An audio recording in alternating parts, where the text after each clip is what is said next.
Écoute de la radio Futur Média, il est midi et c'est l'heure du grand journal. Au sommaire de cette édition, 2 garçons tués dans l'effondrement d'une dalle d'une chambre à Pikine, rue 10. Il y a 2 autres blessés. Cela s'est produit cette nuit aux alentours de 5 heures.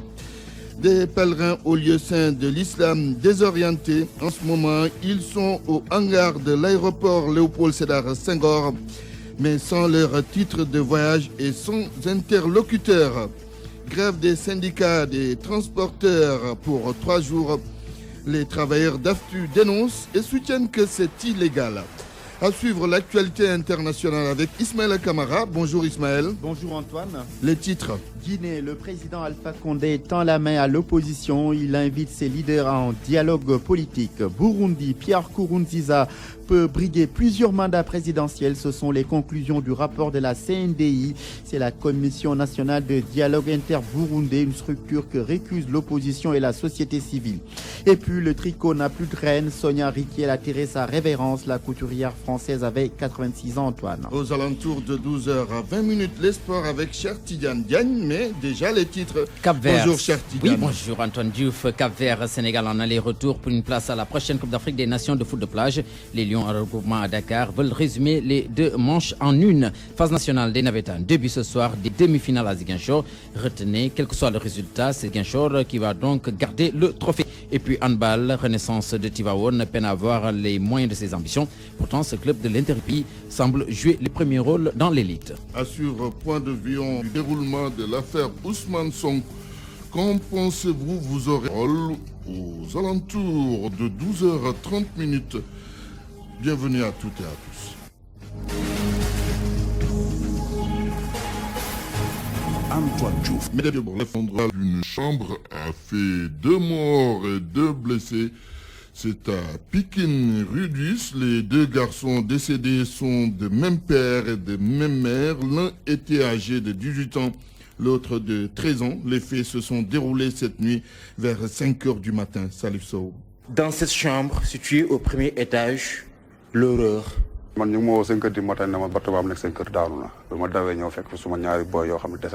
Ce jeune homme, lui, fait partie des premiers secouristes arrivés sur les lieux du drame. Il est encore sous le choc. C'était vers 5 heures du matin. C'est dur de parler. J'ai couru. J'ai venu ici appeler mes amis. Ils sont brusquement debout. Regardez les faits. Mais c'est dur de parler. On a sauvé 2 personnes. Ils sont décédés. Papa Laye Diop, 18 ans, et Bassirou Diop, 13 ans, étaient de même père et de même mère. Les 2 frères partageaient aussi la même chambre. Ce sont mes neveux, mais c'est vraiment difficile, ce scénario que nous avons vécu. L'un était un élève très brillant, mais malheureusement il est parti. L'une des victimes est le fils de mon frère et il est sous ma protection. Et sa chambre est contiguë à la mienne. Ici, l'irréparable peut arriver à tout moment. Reconnaître un membre de la famille et pleurer. Je le jure, même ce bâtiment, mon père en parlait hier. Ce bâtiment est vieux de près de 35 ans. Et malheureusement, ça ne s'est pas passé de la sorte. C'est finalement tombé sur les enfants et ils ont perdu la vie. Vraiment dur. Les maisons menacées en ruine se comptent par dizaines dans cette commune de Pikine Nord. Salif Sow, Pikine, Radio Futur Média. Salif Sow, merci. Arrestation d'un trafiquant de drogue ce matin à Ban, près de Ross-Béthio. La gendarmerie a saisi 2500 kg sur ce prétendu riziculteur. Elle a ouvert une enquête pour retrouver ses éventuels complices. Saint-Louis, Mohamed Nabissila. Les gendarmes de la brigade de Ross-Béthio ont mis la main sur un trafiquant de chanvre indien de 38 ans qui se faisait passer pour un riziculteur dans le village de Mbanda situé à 6 km du chef-lieu de commune. Marié et père de plusieurs enfants, l'homme était bien connu dans la zone où il est né de parents cultivateurs. Son ascension financière fulgurante avait pourtant étonné ses voisins qui disaient ne pas comprendre l'homme qui avait finalement fait de la riziculture une activité secondaire déléguée à ses proches. recherche. Informés des activités délictuelles de l'individu avec l'exploitation de renseignements, les hommes en bleu de Rospetio ont encerclé et investi tôt ce matin son domicile dans ce village, avec comme résultat la découverte de 2,5 kg de chanvre indien bien paqueté et dissimulé dans sa chambre. Les premiers éléments de l'enquête révèlent que la quantité était exclusivement destinée à la vente, avec un circuit de distribution qui devait ravitailler des usagers, dont des travailleurs saisonniers de périmètres agricoles. Les gendarmes de Rospetio sont à la recherche d'autres complices du trafiquant qui sera déféré dans les prochaines heures au parquet du tribunal de grande instance de Saint-Louis. Depuis un certain temps, les populations se plaignent des multiples cas de vols, d'agressions et de voies de fait commis par des individus en état d'ébriété dans la commune de Rospetio, qui reçoit des centaines de personnes qui viennent faire du commerce de toutes sortes, dont le trafic illicite de drogue, à l'image de l'affaire du jour. RFM Saint-Louis, Mohamed Nabissila. Mohamed Nabissila, notre correspondant à Saint-Louis, qui nous relatait le film de l'arrestation d'un trafiquant de drogue ce matin à Mband. C'est bien Mband et non Mband. La gendarmerie donc a saisi 2500 kg sur cet individu. 12h06, vous nous suivez à Saint-Louis et partout ailleurs au Sénégal. RFM, la radio de toute l'actualité. Quelques pèlerins au lieu saint de l'islam se trouvent en ce moment au hangar de l'aéroport Léopold Sédar Senghor et ils ne savent pas quoi faire. Ils sont munis seulement de leur convocation. Ces pèlerins n'ont pas leur passeport et sont sans interlocuteur. À leur rencontre, Mantouré. Tout faire à la dernière minute, une exception bien sénégalaise. Et on nous dit que c'est à l'intérieur qu'on règle ça à partir de 22h. Entre 22h et 4h, le temps est court. Pour 300-400 pèlerins, c'est court. 3 vieux, un jeune, tous habillés à la traditionnelle, ils s'empressent d'aller prendre le taxi. Dans le hangar, il est difficile d'en trouver. En sueur, énervés, désorientés, inquiets et fatigués, leurs parents doivent aller à la Mecque. 3e vol, mais jusqu'à présent, rien. Personne à qui parler. C'est mal organisé, disent-ils. Une tante qui doit voyager, mais une fois ici, nous n'avons trouvé que des barricades. On n'a aucun interlocuteur, même pas un agent pour venir nous dire que vous revenez à 22h ou bien revenez à, je sais pas. On a la convocation, mais il nous reste des documents de voyage. Juste la convocation. Juste la convocation. Vous n'avez rien d'autre? Rien d'autre. Normalement, c'est bien avant, parce que les commissions, les années précédentes, on remettait les documents de voyage aux pèlerins une fois, 2 ou 3 ou 4 jours avant le départ. Parce que là, le temps est court. En plus, les pèlerins, parfois, il y en a qui ne sont pas instruits, etc. Ce qu'il fallait faire alors, c'est à la dernière minute qu'ils nous remettent nos papiers. Tout va se faire à la va-vite. C'est pas une bonne organisation. Nouvelle équipe, nouvelle démarche. Les pèlerins s'attendent à une rupture, mais jusque-là, c'est là que dirige le délégué général au pèlerinage, n'a pas encore donné un avant-goût d'un changement tant attendu, selon eux.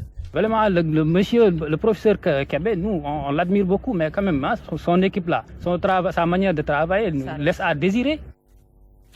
Mantouré. Dans la commune de Matam, on n'est pas du tout content de la décision du ministre de l'Enseignement supérieur de délocaliser l'Institut supérieur d'enseignement professionnel vers un autre département de la région, inacceptable aux yeux des acteurs non étatiques de Matam qui parlent de politisation de cette affaire.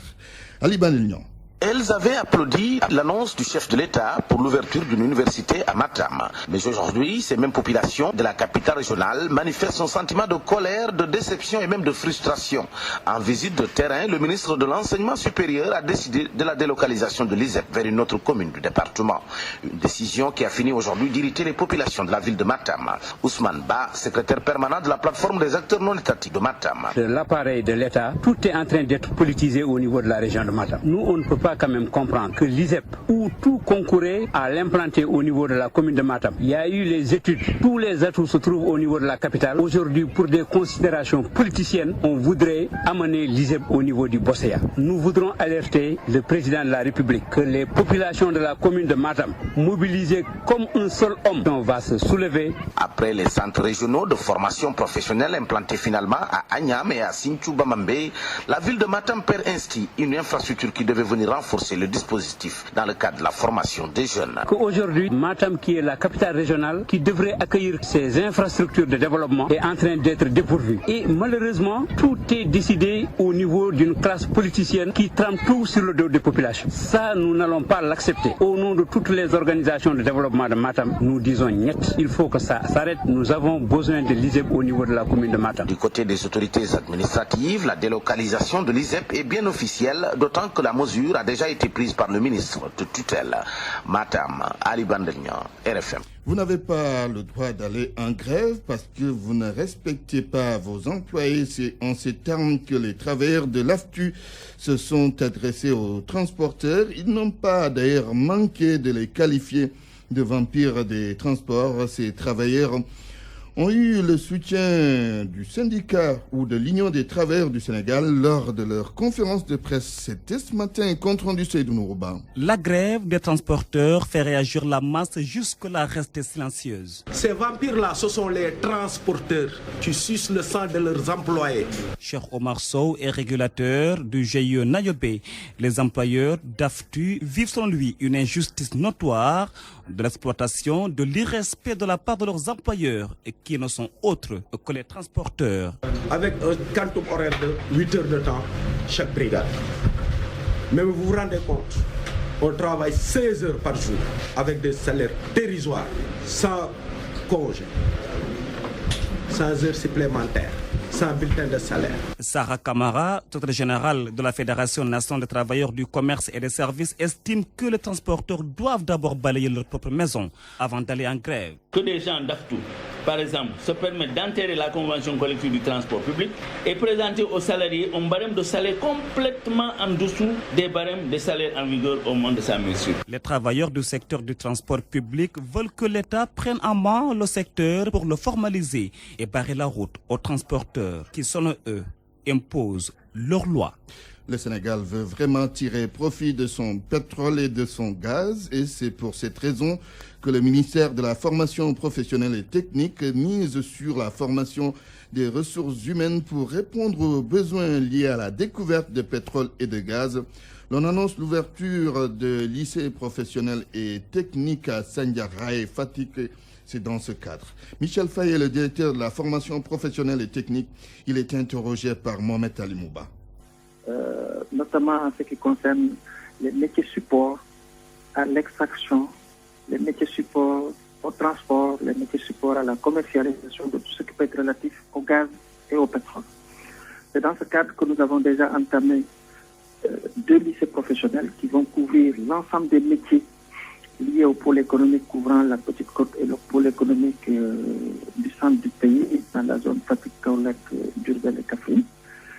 Donc ces 2 lycées sont en chantier et proposent des offres de formation qui pourraient en partie dans les départements ouverts sur les métiers de l'industrie couvrir des métiers relatifs à l'exploitation, au transport, à la commercialisation sur le pétrole et le gaz.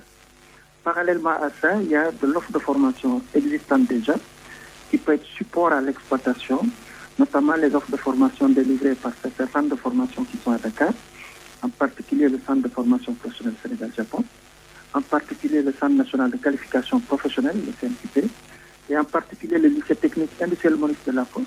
Parallèlement à ça, nous avons également initié de nouvelles offres de formation de courte durée qui permettent un peu de qualifier les jeunes à exercer une activité professionnelle sur la base de la délivrance d'un nouveau titre qui s'appelle un certificat de spécialité, qui est un niveau de qualification inférieur au niveau de certificat d'aptitude professionnelle, mais qui permet à un dispositif de formation d'accueillir des jeunes et au bout de 6 mois maximum de formation, leur donner une qualification qui leur permet d'exercer une activité professionnelle. Le journal.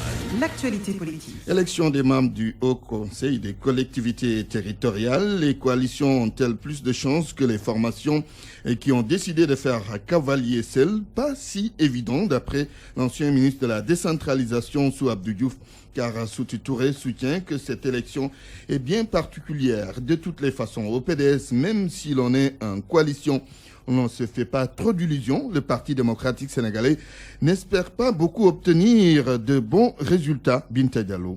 Partir sans coalition à l'élection du Haut Conseil des collectivités territoriales n'est-il pas assimilable à un suicide politique? L'ancien ministre de la décentralisation répond. Soutou Touré estime que le scrutin local est bien différent d'une élection aux envergures nationales. Les élections qui engagent les personnes dans leur localité, en général, les logiques de parti comptent, mais elles ont des limites. Les dynamiques de parti et les forces des partis ont un impact important mais limité. Vous pouvez voir une personnalité qui est très forte sur le plan local, qui n'est pas sélectionnée par son parti, qui n'est pas, autrement dit, qui n'est pas investi par son parti, qui forme une liste, qui va faire une liste. Et si son importance, si elle a une cote de popularité importante dans la localité, elle peut gagner. Le PDS a lui choisi d'aller en coalition et ce n'est pas d'ailleurs la première fois, a dit son chargé de la propagande, Farba Senghor, qui parle d'un combat perdu d'avance avec ou sans coalition.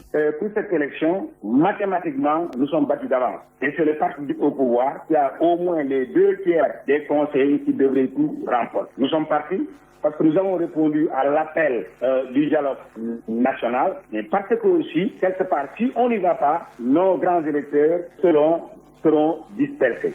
Mais nous n'avons aucune chance, sauf s'il y a une division, donc au sein de Benno Bokk Yakaar, à la suite des investitures qui ont créé beaucoup de mécontents dans le temps. Le 4 septembre prochain, 5 coalitions de partis, 17 partis politiques et 16 entités indépendantes vont briguer les 80 sièges du tout nouveau Haut Conseil des collectivités territoriales. Un scrutin sans grand enjeu parce que l'APR, le parti au pouvoir, s'est taillé la part du lion. RFM. L'actualité internationale. Ismaël Kamara, nous ouvrons cette page internationale avec la Guinée. Alpha Condé, c'est le président de la République de la Guinée. Il ne veut pas d'un dialogue politique sans l'opposition. Le président guinéen veut apaiser le climat politique. C'est pourquoi Alpha Condé souhaite que l'opposition participe au dialogue national, condition indispensable pour la résolution de la crise politique selon lui, Daouda Diouf. Dans un communiqué rendu public hier, le chef de l'État guinéen Alpha Condé a adressé une correspondance au chef de file de l'opposition, Cellou Dalein Diallo, président de l'Union des forces démocratiques de Guinée, l'IFDG, principal parti de l'opposition. De même que le représentant du peuple de Guinée, le RPG, parti au pouvoir, a été aussi convié à la rencontre afin de discuter des modalités de l'instauration d'un dialogue franc et sincère en Guinée. Ces rencontres politiques s'inscrivent dans le cadre des consultations périodiques portant sur les questions d'intérêt national, notamment les efforts fournis pour relancer le dialogue politique national. En Guinée, la semaine dernière, les partis d'opposition ont organisé une manifestation politique pour réclamer l'application des accords politiques du 20 août 2015 sur l'organisation des élections communales et communautaires, la réforme de la Commission électorale nationale indépendante, la révision de l'assainissement du fichier électoral et la neutralité de l'administration dans les activités électorales et politiques de la Guinée. Cette manifestation, qui se voulait pacifique, s'est soldée par la mort d'un jeune de 20 ans. Par voie de presse, les dirigeants de l'opposition guinéenne se disent prêts à dialoguer avec le pouvoir afin de revoir les clauses politiques contenues dans le rapport du dialogue du 20 août dernier pour que la Guinée ne subisse pas de nouvelles violences qui pourraient faire des victimes et des dégâts. Au Burundi, un rapport d'État propose la suppression du nombre de mandats présidentiels. C'est une proposition de la Commission nationale de dialogue inter-burundais. La CNDI l'a formulée dans un document remis au président Pierre Nkurunziza. L'opposition et la société civile n'ont pas pris part aux travaux de la CNDI. Celle-ci suggère une éventuelle révision de la loi fondamentale burundaise. Maïmouna Seck. C'est la Commission nationale de dialogue inter-burundais qui mène ces consultations. L'opposition et la société civile décrit cet organe. Le président burundais Pierre Nkurunziza a reçu un rapport d'étape où on établit les principales pistes de réforme. La Commission nationale de dialogue suggère une éventuelle révision de la Constitution. La plupart d'entre eux voudraient que le président de la République puisse exercer plus que 2 mandats. Il y a déjà eu des tentatives dans ce sens dans le passé. Le pays est en crise du fait de la volonté du président Nkurunziza d'obtenir un 3e mandat. La CNDI voudrait que la Constitution prime sur l'accord Arusha et le texte qui a mis fin à une décennie de guerre civile au Burundi. Ce texte fixe à 2 le nombre de mandats présidentiels, mais qui, lui, ne peut pas être amendé. Il instaure des quotas ethniques dans l'armée et la police. L'actualité judiciaire au Tchad, le procureur classe ensuite l'affaire des militaires disparus. Ces soldats avaient disparu au lendemain de la dernière présidentielle tchadienne. Cela fait déjà 4 mois. L'opposition et la société civile étaient montées au créneau pour dénoncer cette situation. Elles indexent le pouvoir en place. Selon elles, le régime du président Idriss Déby est à l'origine de ces disparitions. Le procureur, lui, dit n'avoir rien trouvé. Le monde de la mode, un deuil, Ismaël. Sonia Riquel a rendu l'âme. C'est l'AFP qui donne l'information émanant de sa famille. Âgée de 86 ans, la couturière française était connue pour ses vêtements à rayures noires et colorées. Avec sa disparition, c'est tout un secteur qui est orphelin. Ses collections de tricots étaient appréciées de tous, d'où le surnom de la reine du tricot dans les années 1970. Avant-gardiste, Sonia Riquel s'est toujours battue pour la liberté de la femme, son émancipation, Antoine Diouf. Ismaël Kamara, merci pour cette page internationale. Parole aux auditeurs. L'actualité, qu'en pensez-vous? Moi, je pense que vous devrez. Réagissez dans nos éditions d'information sur l'actualité. Bonjour. Oui, bienvenue sur cette antenne d'RFM. Du lundi au vendredi, vous avez la parole sur RFM. Point de vue sur le déroulement de l'affaire Ousmane Sonko. Qu'est-ce que vous en pensez? Vous aurez la parole aux alentours de 12h30. Ce sera dans moins de 10 minutes. RFM Sport. Cher Tidiane Diagne, rebonjour. Rebonjour à vous, Antoine Diouf. Cap-Vert, Sénégal, en aller-retour pour une place à la prochaine CAN de football de plage. Les Lions en regroupement veulent résumer les 2 manches en une seule. Et samedi prochain, ils vont se rendre à Sal, c'est dans une île au Cap-Vert, pour y croiser donc l'équipe capverdienne. Plusieurs fois champion d'Afrique, le Sénégal entend faire respecter son statut, selon le coach Ibrahima Ndiaye Chita que nous avons joint ce matin. Ça se passe vraiment dans de très bonnes conditions. Depuis le 15 ans, il y a un regroupement au niveau d'un hôtel, juste qui est au parc de en face de la plage. Vraiment, ça se passe dans de très bonnes conditions. On est dans les dispositions vraiment pour faire vraiment un bon match à Sal. Ce que j'ai dit aux gosses, c'est de résumer vraiment les 2 matchs en un seul, surtout au niveau de Sal. Ils ont pris acte de ce que je leur ai dit. Donc voilà, on est dans de très bonnes conditions. Ça, vraiment, il faut remercier quand même les autorités fédérales. Le problème sur lequel on a beaucoup insisté, c'est sur le problème mental. Il faudrait que les gosses sachent à quoi s'attendre. On est en train de faire vraiment ce qu'il faut vraiment pour remettre encore le budget à son niveau.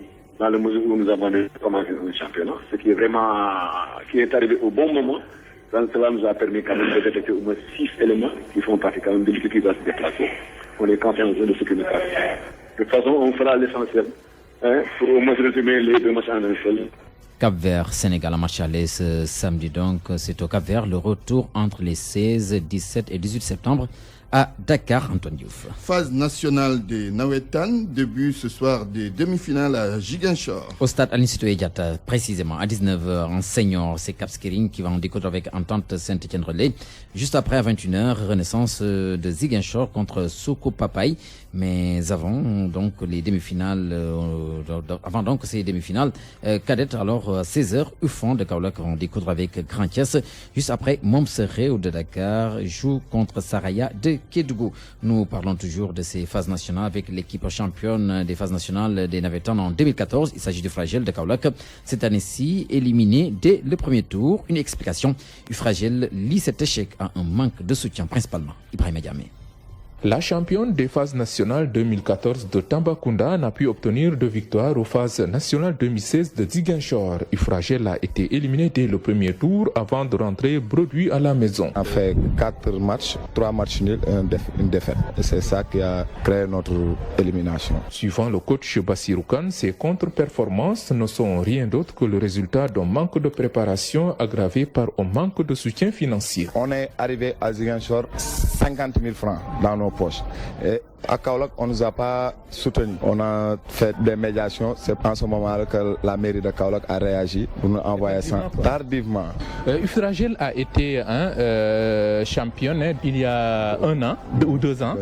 Aujourd'hui, vous êtes parti à Ziguinchor, vous êtes éliminé au premier tour. Qu'est-ce que cela vous fait? Non, cela ne fait rien parce que tout le monde sait qu'on a un problème de préparation. Même notre équipe n'a pas entraîné une seule journée ensemble. On est allé là-bas sur notre premier match, on a commencé à faire des rectifications. Tout le monde savait que cette équipe-là est en train de l'entraîneur est en train de chercher son équipe. C'est dans ces problèmes-là, mais la compétition est trop courte. Tu n'as pas le temps de se préparer. Parce que tu joues 2 journées, tu ne gagnes pas, tu sors. C'est ça le problème principal de l'équipe. En plus, selon toujours l'entraîneur, les conditions sociales étaient pénibles pour eux parce que leurs dépenses journalières leur revenaient à 150 000 francs CFA pendant que l'ONCAV ne leur donnait que 35 000 francs par jour. Ibrahim Djamé Kaolak, Radio Futur Média. Le handball Renaissance de Tivaouane peine à avoir les moyens de ses ambitions. Pourtant, ce club de l'intérieur du pays en fit en demi-finale de la Coupe du Sénégal, prévu donc le week-end à venir. Et cette équipe donc tivaouanoise évolue depuis 5 ans parmi l'élite. Malgré cette performance, le club manque paradoxalement de tout. Renaissance handball, le club de Tivaouane, demi-finaliste de la Coupe du Sénégal, cette année éliminé par les Saltigués de Rufisque. Tivaouane joue les grands rôles dans le championnat national. Papa Saer Diagne. Le handball à Tivaouane se porte bien avec la Renaissance handball club de Tivaouane qui est en première division chez les filles. Depuis 2013, chaque année on joue les demi-finales ou bien la finale de la Coupe du Sénégal. Donc il y a une certaine régularité, mais on n'arrive pas à franchir le cap d'avoir un titre. Et pour ça, je pense qu'il faut mettre les moyens. On attendait même les subventions, mais avec la municipalité. Mais il n'y a toujours rien qui vient. C'est des avances pour la demi-finale. On avait une avance de 250 000. Pour une saison où tu dépenses des millions, on te donne 250 000 pour préparer une demi-finale. Je pense que ce n'est pas ça l'objectif du handball. Je pense une finale de Coupe du Sénégal. De Coupe du Sénégal, mais juste. Donc c'est le sport globalement qui manque de moyens à Tivaouane, particulièrement le handball. Et la moyenne d'âge, ça doit tourner autour de 20 ans.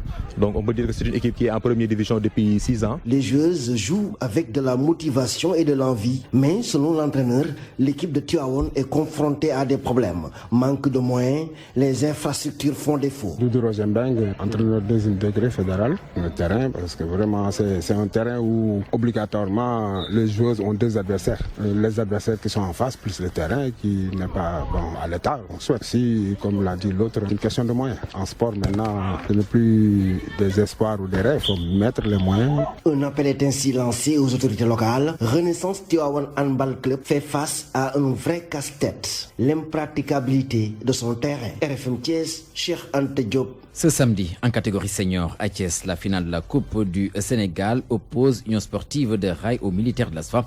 En junior, c'est le Dakar University Club qui va se frotter aux Saltigués de Rufisque. C'est bien fini cette page d'espoir, Antoine Diouf. Cher Tidiane Diagne, merci pour cette page d'espoir. La suite de ce journal, c'est dans un instant. Sur RFM au moins, on a des informations sûres et utiles. RFM, la radio de toute l'actualité. Il se transforme en charretier pendant les vacances. Cela permet à de nombreux jeunes écoliers de Mbacké de gagner de l'argent pour mieux préparer la rentrée scolaire. Reportage vacances Papa Balagué.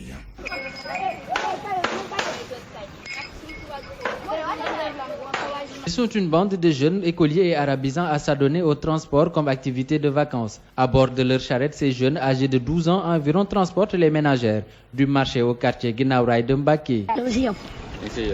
J'étudie et en même temps je transporte des clients du marché au quartier Guinaw Rail. C'est des allers et retours incessants. Je ne sais pas combien de fois je fais ce trajet. Par jour, les chiffres d'affaires varient. Entre 1500 et 2000 francs, confie Fallokan en classe de CE2. Chaque client paye 50 francs pour le transport. Et par jour, je peux encaisser 2000 ou 1500 francs selon. Des sommes reversées aux parents pour les dépenses à l'occasion de la rentrée des classes.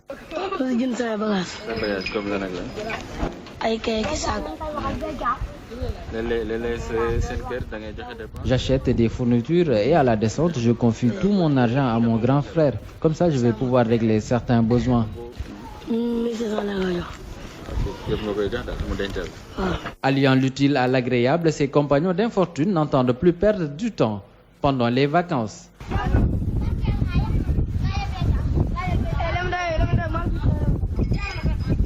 Papa Balagué, Mbacké, Radio Futur Média.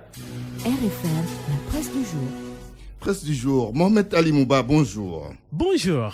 Affaire Ousmane Sonko, l'histoire d'une audition avorté. Ainsi donc, Sonko, l'inspecteur, n'a pas fait face à ses juges. La commission de discipline de la fonction publique ne l'a pas entendu. La limitation du nombre de ses avocats a fait sortir ces derniers de leur gants. Conséquent, l'affaire a foiré. Enquête précise. Les avocats défenseurs de l'inspecteur des impôts en ont fait une question de principe et de droit. Ce qui était parti pour être un conseil de discipline est devenu une petite bataille de procédure. Des exceptions soulevées par la défense qui tournaient autour du nombre d'avocats qui devaient défendre Ousmane Sonko. Maître Bamba Cissé, un de ses avocats, boudrage. Nous avons été à la convocation du conseil de discipline, affirme-t-il. Une fois là-bas, on nous a empêchés d'accéder aux locaux. Sur notre insistance, le directeur est venu lui-même nous signifier que Sonko n'avait droit qu'à un seul avocat. Ou eu égard, souligne la robe noire, au fait qu'on l'a empêché de venir avec ses avocats constitués par lui-même. Tous ces conseils ont décidé de partir et de laisser le conseil éventuellement continuer. Que ceux qui sont là-bas prennent les responsabilités, a expliqué encore Maître Bamba Cissé, plein de dépit au sortir de la convocation de son client, en précisant bien sûr que ce n'était pas un boycott. Face à la presse hier, après avoir boudé la commission de discipline de la fonction publique, souligne l'Observateur, l'inspecteur des impôts accuse directement le président Macky Sall. Cette affaire, dit-il, est hors norme. C'est un dossier politique, une tentative de liquidation d'un adversaire politique tenant un discours qui, de plus en plus gêne, déstabilise et met à nu les carences et l'incompétence du régime en place. Ma radiation et mon emprisonnement en 6 mois, c'est ce qui est agité au palais, accuse encore le leader de PASTEF. Pour le populaire, Sonko évente le plan urdu contre lui par le palais. Selon la tribune, la radiation de Sonko différée, l'inspecteur des impôts prévient, la gouvernance par la colère et par la violence ne passera pas. Walfadri souligne à sa page 3 ces manquements qui pourraient profiter à Ousmane Sonko. Il parle de plusieurs vices de forme dans le dossier, des vices de forme que pourrait exploiter le mis en cause. Sonko a quitté tout double. L'Observateur rappelle que la décision de l'autorité peut faire l'objet toutefois d'un recours. Pour le moment, et bat la terre et ouf de soulagement des habitants du Point E qui respirent enfin. Après des heures de siège, la police avait bouclé la zone pour les besoins de l'audition. Procédure judiciaire de la traque des biens mal acquis. Les avocats de l'État du Sénégal veulent leur argent. Ils sont députés et ils menacent de se faire entendre. Selon le journal Le Populaire, ils ont gagné le procès Karim Wade et autres, mais ils ne sont toujours pas rentrés dans leurs fonds. Ils n'ont pas reçu leurs honoraires. Les robes noires s'impatientent. Ils sont fatigués d'attendre, enseigne encore le journal. Baba Diaw Itok entre hommes et lumières dans l'Observateur. Le journal nous dit que le mania du pétrole pèse à lui tout seul 270 milliards de francs CFA. L'homme d'affaires affirme n'avoir que mépris face aux accusations de ses pourfendeurs. Au sujet de l'exploitation du gaz et du pétrole découvert au Sénégal, bonne nouvelle à la une du Soleil. Le PDG de Cosmos Energy parle la main sur le cœur. Dans 4 ans, il assure que le Sénégal va exporter du gaz. La reprise des constructions sur la Corniche. Après des mois de polémique, le gouvernement du Sénégal décide de laisser les investisseurs touristiques reprendre leurs travaux. Titre du journal Le Quotidien, Aïdara Silla et compagnie nagent dans le bonheur.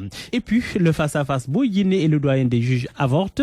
L'Observateur souligne que l'audition de l'as de l'évasion n'a pu avoir lieu parce que le prévenu est très mal en point. Les rigueurs carcérales ont eu raison de lui. Écrit du cœur de son avocat dans l'enquête, Boy-Guinée peut mourir d'un moment à l'autre. Bon lecture à tous. Point de vue. Regard croisé sur l'actualité du jour. Point de vue sur le déroulement de l'affaire Ousmane Sonko, les derniers développements, qu'est-ce que vous pensez de tout cela? Vous avez la parole. Malik Noël Sek qui est en ligne. Bonjour Malik. L'actualité. Malik Noël Sek, vous nous entendez? Bonjour. Alors, Malik Noël Sek, le secrétaire général du Front National du Salut Public, Mom Sereo, est en ligne, mais quelques difficultés avec la liaison téléphonique, mais on va corriger tout cela. Aline Diassé, si tout a été rétabli, donc on peut y aller. Bonjour Malik. Oui, allô? Malik, vous nous entendrez? Vous nous entendez, oui. Alors, vous êtes, je disais donc, vous êtes le secrétaire général du Front National du Salut Public, Mom Sereo. Qu'est-ce que vous pensez du développement de l'affaire ou des derniers développements dans l'affaire Ousmane Sonko? Écoutez, moi hier, j'étais très outré de voir la manière dont la presse notamment a a été malmené devant la direction de la fonction publique, où on l'empêchait de faire son travail. Et ça dénote aujourd'hui qu'en fait nous sommes dans une dictature qui n'est plus rampante, quoi, parce que vous avez des hauts fonctionnaires qui dénoncent en fait des malversations, qui dénoncent un manque de transparence dans la gestion publique, et ces personnes-là sont menacées de radiation. Donc aujourd'hui, même le président de la République dit qu'il y a des personnes qui devraient être en prison, mais il a le coude sur leur dossier. Donc ça montre vraiment que le président Macky Sall n'est pas beaucoup plus vertueux que les personnes qui sont sous son coude. Parce que lorsque l'on veut museler et écraser toutes les personnes de valeur, les personnes intègres qui veulent mettre fin au pillage en fait de nos maigres ressources, ça veut dire que soi-même nous manquons de vertu. Aujourd'hui, qu'est-ce que vous préconisez? Qu'on laisse tranquille Ousmane Sonko? Mais absolument qu'il faut le laisser tranquille, et puis il faudrait aussi que les hauts fonctionnaires sachent que demain ils devront répondre et rendre des comptes. Aujourd'hui, il n'est plus question de garder le silence, de droit de réserve, etc. Lorsque vous avez une administration qui vous pille avec un coordonnateur en chef qui est chef d'un parti politique, avec son ministre des Finances qui est politicien, son ministre de l'Intérieur qui est politicien et qui vous pille, et ces hauts fonctionnaires-là doivent parler. Ils doivent dénoncer les dérives. Il n'est plus question de se cacher par lâcheté derrière un soi-disant droit de réserve qui fait que tuer les Sénégalais. Très bien. Malik Noël Seck, merci. Je rappelle que vous êtes le secrétaire général du Front National du Salut Public Mom Sareo. On parle du déroulement de l'affaire Ousmane Sonko. Qu'est-ce que vous en pensez?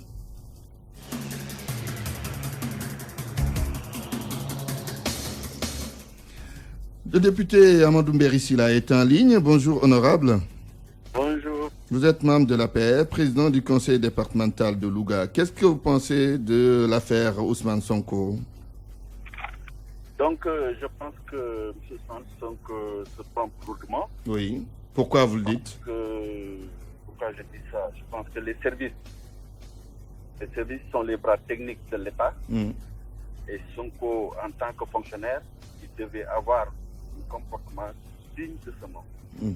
Et participer au développement de son pays, et non pas passer son temps à faire des critiques non objectives. Et maintenant, s'il veut faire la politique, il a le droit de le faire. Il va descendre à la base, faire sa politique. Et Sonko est un fonctionnaire de l'État, donc il a l'obligation de réserve. Il fait partie du système. Donc, il doit se taire. Oui, il doit se taire, c'est ce que vous dites, mais beaucoup disent qu'il n'a pas révélé de secret. Ce qu'il a dit, c'est connu de tous. Il a beaucoup dit. Je pense que maintenant, il accuse le président de la République. Et il ne sait pas que le président de la République est humain et démocrate. Il accuse le président. Il dit que le président est derrière tout ça. Oui. Or que tout ça, c'est faux. Et s'il ne fait pas attention, il sera radié, sanctionné sévèrement. Ah oui, vous dites déjà qu'il sera radié? C'est une décision du palais? Non, ce n'est pas du palais. Oui. C'est mon objectif personnel. C'est ce que vous souhaitez? C'est mon point de vue personnel. C'est votre souhait? S'il ne fait pas attention, il sera radié et sanctionné sévèrement, car ces accusations sont mal fondées. Sanctionné sévèrement, ça veut dire quoi? Emprisonnement, comme on l'a indiqué dans la presse de ce matin. On peut l'emprisonner et une amende aussi. Parce que ce qu'il fait, c'est grave. Est-ce que nécessairement on a besoin d'en arriver là? Moi, en tant que député, nous déplorons vraiment le comportement de ces fonctionnaires. Et je pense ce que je demande, qu'il n'arrête pas, qu'on le sanctionne sévèrement. Très bien. C'est de l'aberration. Et c'est pas normal. Merci Amadou Mbérissila, député APR, président du conseil départemental de Louga. Eliman Pouy est en ligne. Eliman du syndicat des inspecteurs des impôts et domaines ou des travailleurs des impôts et domaines. Bonjour Eliman. Bonjour Antoine, syndicat autonome des agents. Syndicat autonome des agents, oui, c'est bien cela. Alors, votre point de vue sur cette affaire, Ousmane Sonko? Moi, je crois que le député Mbéri Sylla vient de dire exactement ce qu'on reproche à Ousmane Sonko. Il a dit Ousmane Sonko doit se taire et il a dit s'il ne fait pas attention, il sera radié et sanctionné sévèrement. Donc, nous sommes là en face d'une utilisation politique de l'administration et de ses procédures disciplinaires pour des règlements de compte politiques entre des acteurs politiques de camps opposés.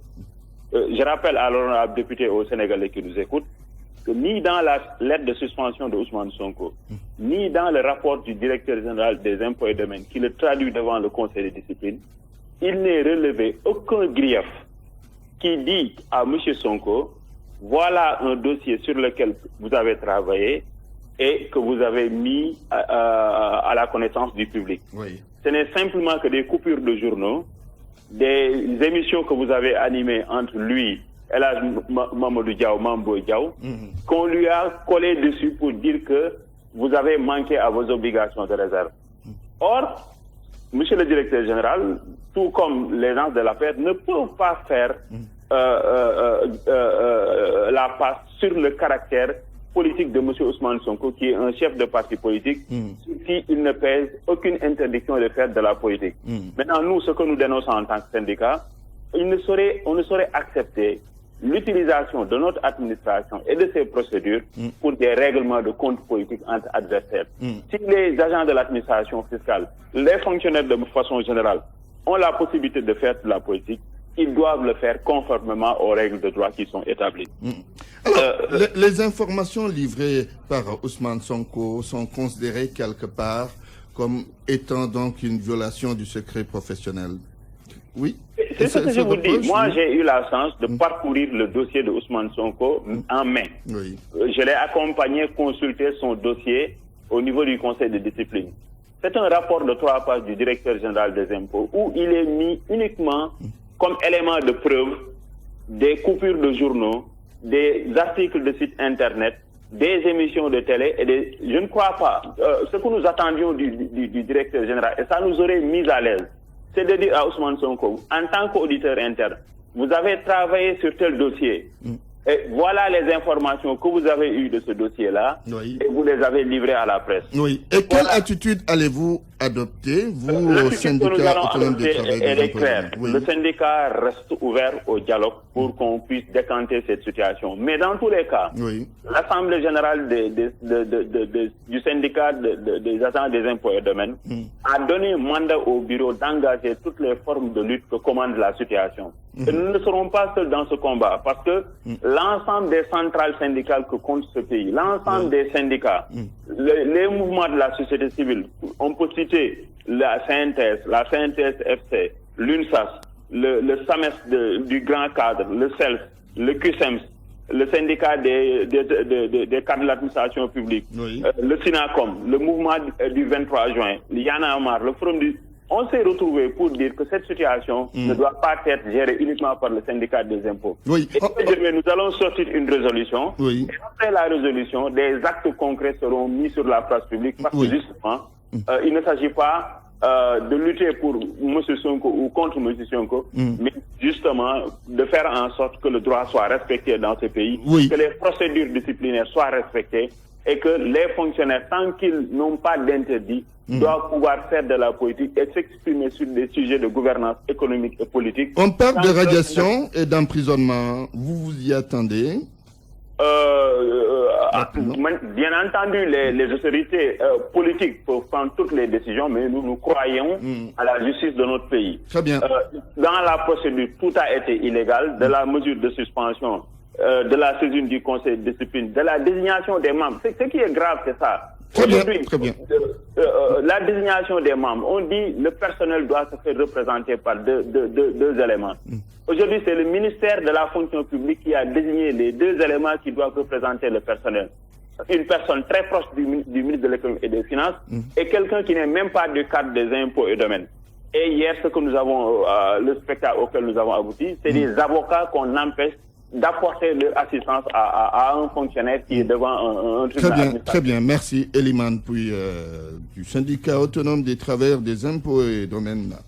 Mamatar Gueye pour boucler, c'est le vice-président de l'ONG Jamra. Bonjour Mamatar. Bonjour Antoine. Qu'est-ce que vous pensez de cette affaire? On y va rapidement. Bon Antoine, je pense que humblement, la question qui mériterait finalement d'être posée avec ces épisodes qui n'en finissent pas sur le bras de frère Sonko, État du Sénégal, serait peut-être de savoir est-ce que tout ce boucan entretenu autour de cette affaire en vaut vraiment la peine. Parce que n'oublions pas qu'il a eu à formuler une première interpellation publique, Sonko, adressée à l'institution parlementaire pour se poser des questions sur une présumée négligence de l'institution parlementaire par rapport au reversement au Trésor des retenues de l'impôt sur le revenu qui ont été opérés à la source des salaires des députés. Mais quelle a été la réaction des intéressés? Eh bien, le président de l'Assemblée nationale, à travers son service de communication, lui avait servi une réponse publique. Alors, à partir de ce moment, les Sénégalais que nous sommes disposaient alors de deux sons de cloche différents, c'est-à-dire de deux versions, pour pouvoir, en toute indépendance et en toute responsabilité, se faire une opinion. Et c'est tout à l'honneur de la démocratie. C'est comme ça que doit fonctionner une démocratie. Vous savez très bien qu'aux États-Unis, par exemple, la Constitution permet à tout citoyen américain lambda d'adresser des questionnements à certaines institutions, comme la Chambre des représentants, pour être édifié, par exemple, sur l'opportunité de telle ou telle dépense publique. Et ces institutions sont obligées de répondre parce que c'est la loi. Alors, n'oublions pas que Ousmane Sonko, indépendamment du fait d'être citoyen sénégalais, mais il est également leader de parti. Et à cet égard, nous avons tous souvenance, il y a juste une semaine, que suite aux interpellations de l'ex-premier ministre Abdou Mbaye, des interpellations qu'il avait adressées à l'État pour être édifié sur la gestion des nouvelles mannes pétrolières et gazières qui ont été découvertes. Mais c'est le chef du gouvernement lui-même, Abdou Mbaye, qui était monté au créneau avec courtoisie en lui disant que c'est tout à l'honneur d'interpeller l'État parce que ce droit lui était reconnu par la dernière réforme constitutionnelle. En conclusion, on pouvait ne pas en arriver là dans l'affaire Ousmane Sonko si le gouvernement répondait à ces interpellations, tout simplement. Non, je veux dire que s'il s'était inscrit dans la même logique et dans la même démarche démocratique de l'actuel Premier ministre, on n'en serait pas là. Très bien. Et je veux citer le Premier ministre, c'est important, permettez-le-moi. Il a dit que, se fondant sur l'article 3 de la Constitution, donc dans sa réponse à Abdou Mbaye, il a précisé que les partis politiques œuvrent naturellement à la formation du citoyen, à la promotion de leur participation à la vie nationale et à la gestion des affaires. Et que si le président de la République a décidé, dans la réforme, d'y ajouter cette nouvelle prérogative, c'est parce qu'il souhaite élargir la fonction des partis politiques en les amenant à ne plus se limiter à conquérir les suffrages, mais également à s'intéresser à la gestion des affaires publiques. C'est le Premier ministre qui a dit ça, suite à l'interpellation d'Abdou Mbaye. Très bien. Alors maintenant, lorsque Abdou Mbaye a reçu sa réponse, de deux choses l'une, soit qu'il est satisfait ou qu'il n'est pas satisfait, mais toujours est-il qu'il a eu réponse à ces interpellations. Alors, Ousmane Sonko n'a pas fait autre chose. Il a simplement interpellé l'État en tant que chef de parti.